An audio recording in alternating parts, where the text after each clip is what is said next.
Welcome to Sprintzeal's video on DevOps Engineer, Training and Salary. What is Introduction to DevOps Engineer? A DevOps engineer introduces processes, tools, and methodologies to balance needs throughout the software development life cycle, from coding and deployment, to maintenance and updates. What does a DevOps engineer do? DevOps engineers reduce that complexity, closing the gap between actions needed to quickly change an application, and the tasks that maintain its reliability. Salary.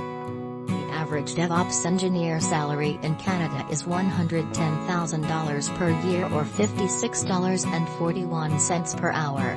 Entry-level positions start at $86,947 per year, while most experienced workers make up to $154,000. Thanks for watching.